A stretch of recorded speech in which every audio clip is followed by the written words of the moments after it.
a very famous sutta. I think many of you will have heard of this sutta, will have read this sutta, and perhaps will have studied this sutta before. It is a lump of salt, Loṇakapalla Sutta. It's Anguttara 3:100. This beautiful simile. Here we go. The Buddha said, suppose you say, no matter how this person performs a deed, they experience it the same way. This being so, the spiritual life could not be lived, and there'd be no chance of making an end of suffering. So just say that again, and we'll let it sink in. No matter how we perform a deed, we will experience it the same way. If this is so, the spiritual life could not be lived. There'd be no chance of making a complete end of suffering. So what does that mean to you, friends? Is Kamma fixed, like a mathematical equation, 2 + 2 = 4? Or is there a way in which there can be alleviation of result? The example of Aṅgulimāla, murderer, killed so many people. If there was no way to come out of that result of all of that harm, then Aṅgulimāla could never have become a fully liberated person. Through practicing skillfully the Eightfold Path, practicing the Brahmavihāras, we can moderate and alleviate suffering. The karma is transformed potentially by our practice. And isn't that what we experience, friends? I've had experiences in my meditation practice of a sense of a real lifting of heavy kamma, heavy suffering, dark suffering held in the body through mindfulness, through patient endurance, through loving kindness, compassion, softening the edges of suffering, investigating what's going on. Slowly, slowly, there can be a lifting, and then perhaps one could say even a dissolution of obstructions, of blockages, of held traumas in the body, in the mind. This practice is so powerful, is it not, friends? We can not necessarily fully understand what's happening, but we can investigate the Dhamma and enable anicca sanya, enable things to change through insight.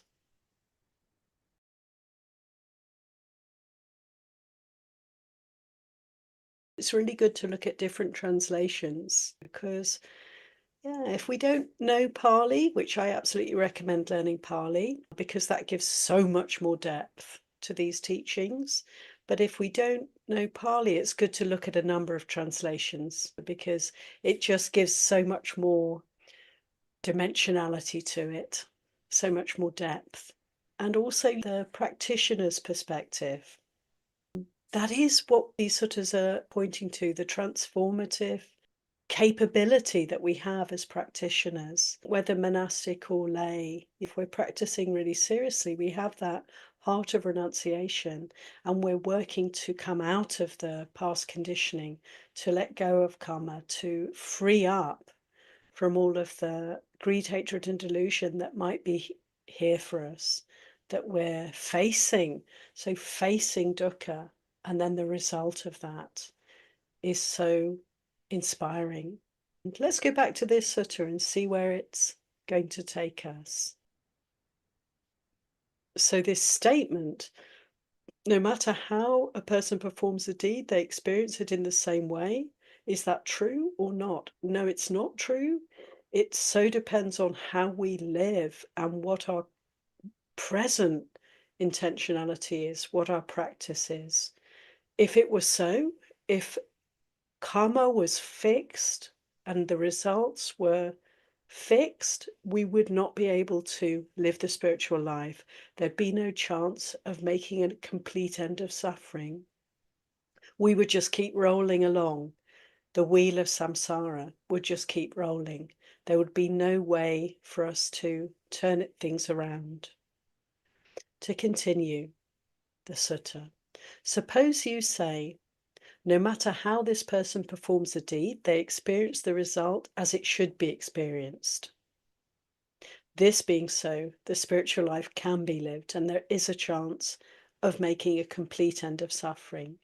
So whatever deeds have been done, we will experience the result as it should be experienced. There's this incredible, how to say, one of the meanings of the word Dhamma is the law of nature, isn't it? It's the law. There is this incredible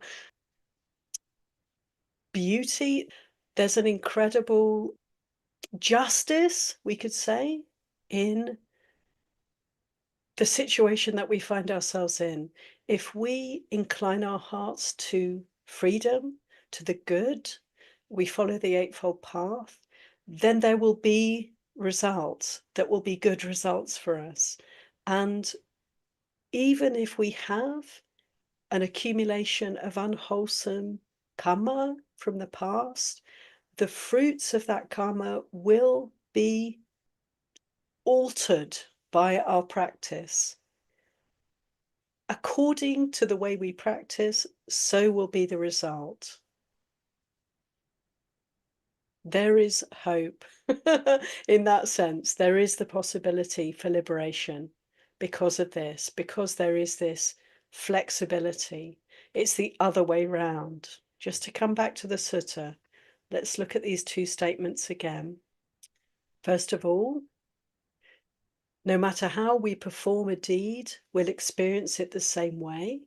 No flexibility, no possibility of getting away from, freeing up from unwholesome past karmas.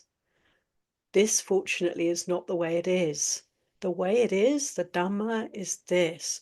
No matter how we perform a deed, whatever we've done, the experience of results will be as it should be, according to our practice, according to our current intentionality, according to the development that's happening, whether it's development in a wholesome direction or in an unwholesome direction. And here we have an example. Take the case of a person who does a trivial bad deed, but it lands them in hell. Meanwhile, another person does the same trivial bad deed, but experiences it in the present life without even a bit left over, let alone a lot. What kind of person does a trivial bad deed, but it lands them in hell? A person who has not developed their physical endurance, ethics, mind, or wisdom. They're small-minded and mean-spirited, living in suffering. That kind of person does a trivial bad deed, but it lands them in hell. And what kind of person does the same trivial bad deed, but experiences it in the present life without even a bit left over, let alone a lot? A person who has developed their physical endurance, who has developed ethics, who has developed mind and wisdom. They're not small-minded, but they are big-hearted, living without limits.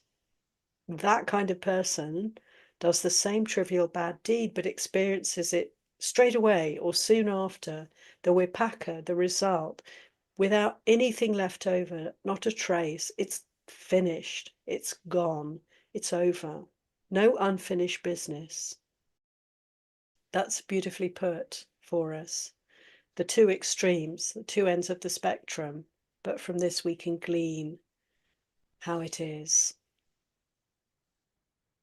Makes me think of another example. You do something unwholesome, you harm somebody, whether it was intentional, fully, consciously, or whether it's a word that slipped out in anger, reactivity. So you say something, you offend and insult and upset somebody, even traumatize them. It's done. But in the moment, we can then reflect. And we might be a person who's mean-hearted, small-minded, and think, yeah, well, they deserved it. I was right to say that. I'm still annoyed. And not seek any kind of resolution of that issue. And so we will be continuing that suffering until we face up. And then a person may reflect and feel remorse and want to make amends straight away. If they're a good-hearted person, if we're good-hearted, as I'm sure we all are, and we all have this tendency, if we've hurt or harmed somebody, to very quickly want to make amends, to put it right, to apologize straight away. How can we sleep? How can we rest if we know we've hurt or harmed somebody and we haven't put it right as best we can? And that intention to make amends, doesn't that make all the difference in the world? And we can deal with the situation and it can be finished and completed for us, and hopefully for the other person too.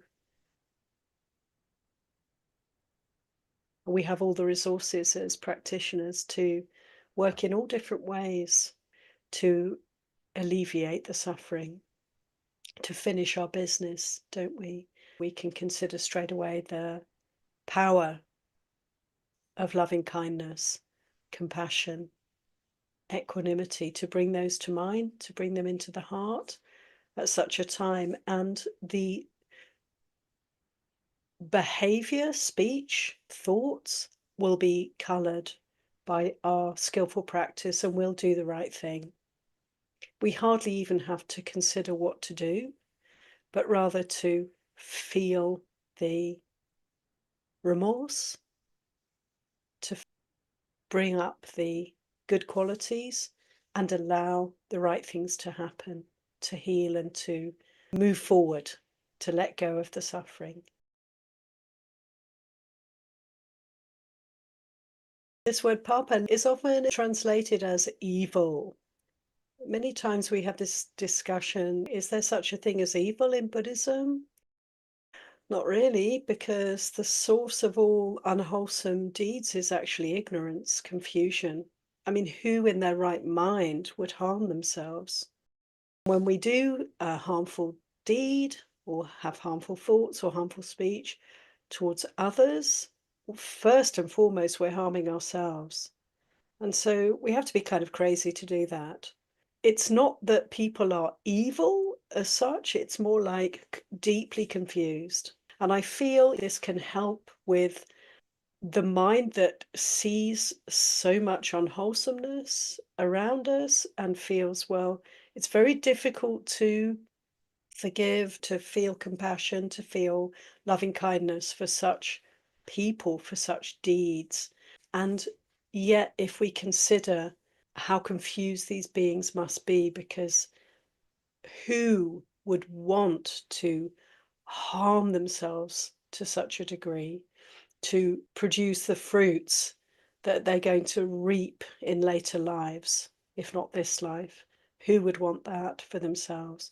Also, in the context of our practice, friends, I consider this word papa translated as evil to be helpful, because the more we refine our behavior, thought, and speech on the path of practice, and we're working to be harmless to ever greater degree, then if we do hurt or harm another being in any way or ourselves, that for us can feel like a very evil thing. It may not look so terrible to say something hurtful to somebody, But within the heart of a person who's really sincerely practicing for liberation, that can feel like a very evil thing and something that must be rooted out. Some amends must be made. And I think we know, don't we, when something needs to be healed and worked towards healing through some sort of behavior or speech or giving time and attention to that resolution, and when we can just literally put something aside because we know that we didn't intend any harm and we can move forward very quickly. Let's go back to the sutta.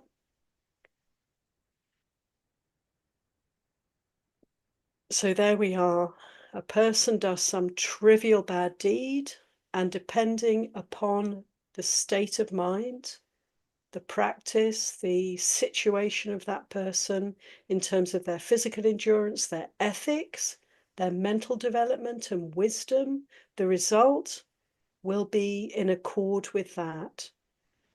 A small-minded, mean-hearted person can be in hell as a result of that deed, trivial bad deed, and a person who has great heart, great wisdom, virtue, not even a bit is left over, not to speak of a lot. Suppose a person was to drop a lump of salt into a small bowl of water. What do you think? Would that small bowl of water become salty and undrinkable? Yes, of course. Why? Because there's only little water in the bowl. And suppose a person was to drop a lump of salt into the Ganges River. What do you think? Would the Ganges River become salty and undrinkable? No, of course not. Why? Because the Ganges River is a vast mass of water.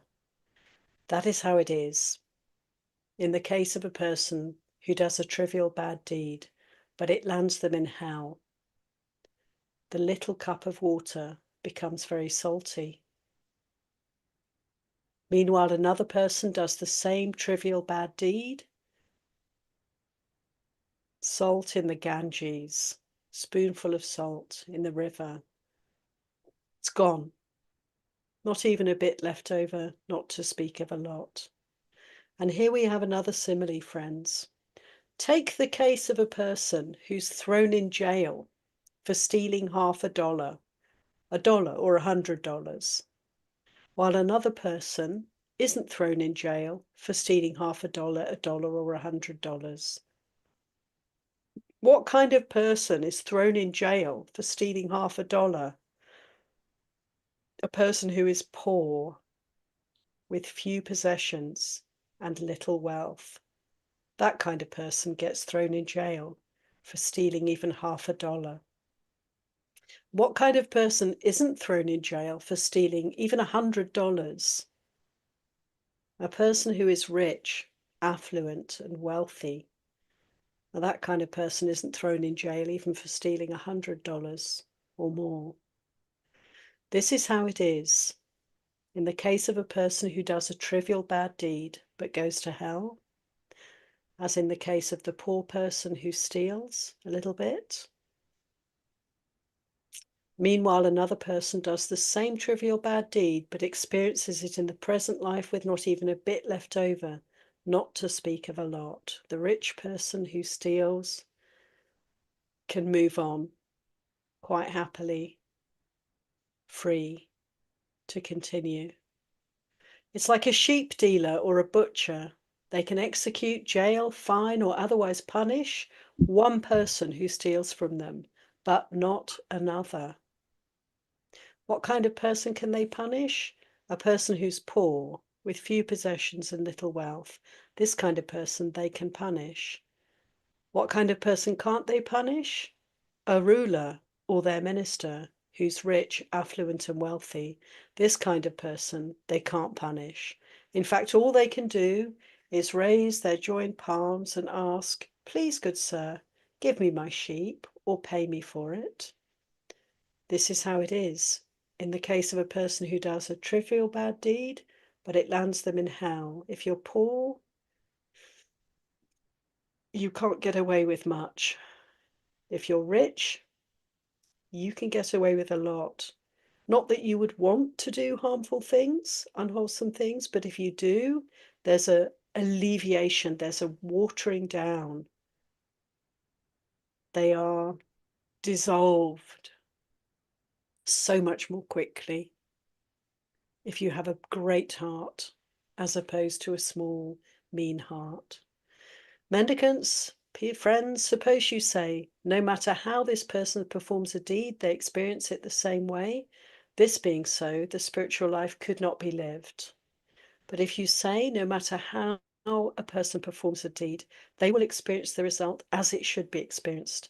This being so, as it is, the spiritual life can be lived, and there is a chance of making a complete end of suffering. Ewan. I really like the example of the salt in the river or the cup because it doesn't have any resonances on a human level. The examples of the pauper who steals and the rich person who gets away with stealing, they bring up different things for me in my mind. So they're slightly more complicated due to my own conditioning, but I get the picture. It's really saying, comparing a poor person with a person who is spiritually poor, who's spiritually not trying to alleviate suffering, but rather caught up in the continuation of suffering in samsara. And the rich person is the person who is practicing for liberation, who is living a wholesome life, who is striving to uproot the defilements and to avoid any kind of harm to others. There are two excellent suttas on Kamma in the Majjhima Nikaya, and one is really saying there's no way we can understand the workings of Kamma, and the other just briefly is saying, yeah, there is cause and effect, and you can be pretty sure if one is generous, free-handed, giving, has a heart of generosity, of letting go, then the result of that, the fruit of that will be wealth. The same with kindness and a loving heart, goodwill towards others, one will be very beautiful. That's the result of practicing metta, and so on. So we can appreciate that that really makes sense. And if we're practicing, then we're likely to appreciate any benefits that we have in this life with great humility, not to take them for granted and not to rest back on our laurels and enjoy all the good things we have, but rather to recognize that, well, if we are not cultivating now, then we're not going to be moving in the right direction. We want to keep developing good qualities, and then we will maintain the fortunate situations that we find ourselves in. If we turn away from that and become stingy or allow the unfortunate qualities to manifest, then we're going to be heading in a different direction, not a very happy one. When we start to practice, we can just appreciate that whatever's happened in the past, whatever's brought us to this point, we want to relate to it in a way that is for liberation, to practice for Nibbāna. So to investigate intellectually and to try to understand the workings of karma in this way is not very constructive use of our time. But if we actually come into the practice of meditation and pay attention to this body, this heart and mind, then we can really investigate and root out the causes of suffering, root out the defilements, and that is the best use of our time. So I can understand the Buddha's teachings. Don't try to understand karma because it's impossible for us to really know, but do first of all practice virtue so that we are improving our situation constantly. We're moving in the direction of happiness and well-being, and then purify the heart through practice, through following the Eightfold Path in all of its aspects. Purify the heart, and then we're actually letting go of the causes of suffering. And this is a whole extra dimension, really. So many religions encourage us and teach us, as in Buddhism also, to do good, avoid harm. And that's crucial. That is going to maintain our good fortune, our Good circumstances will be maintained in that way. And then the extra dimension, also in many religions, and here we have in the Buddha's teaching, purify the heart. So to root out the causes of future suffering.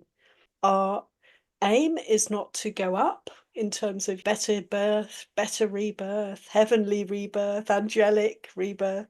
We don't really want that. We want something much more stable, secure, much more a refuge, is to let go of all of that wanting, to let go of desire, to let go of the root causes of suffering and step off the wheel of birth and rebirth, birth and death, birth and death. We don't want to go up, we don't want to go down. If we practice virtue, we will not go down. We might actually, because we might have some causes for unfortunate rebirth. We just don't know.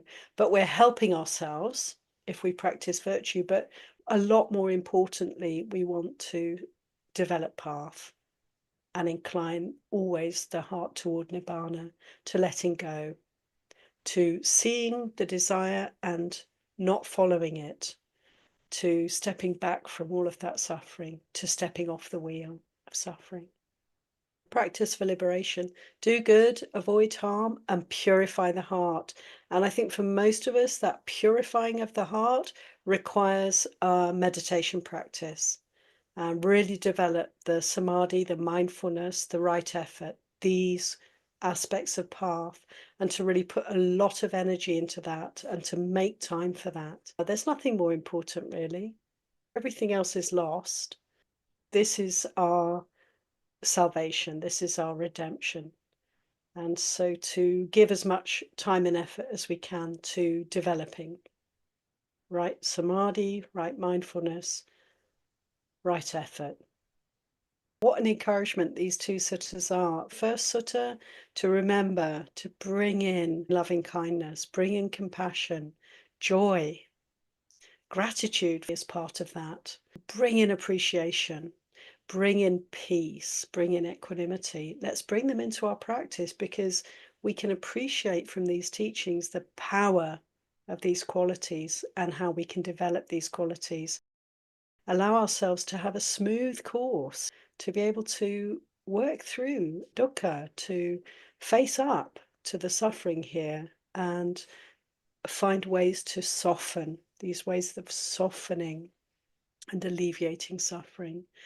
And also this sutta to recognize, if we cultivate the path factors, if we give attention, time, energy to our practice, to practicing the Eightfold Path for liberation, if we give this our all, then whatever happens, whatever past karmas manifest, whatever situations we find ourselves in, it's going to be so much more easy for us to chart our course through the field of greed, hatred, and confusion, and just keep going in this direction of Nibbana. So we spare ourselves so much trauma, upset. We have a choice. We always have the choice whether to rail against our fate and complain and blame others and blame and judge ourselves, or whether to just take it in our stride with the resources that we have as practitioners. Allow all the experiences that we have, pleasant, unpleasant, or neutral, to be grist for the mill, to be seen, to be understood, and so to be let go of.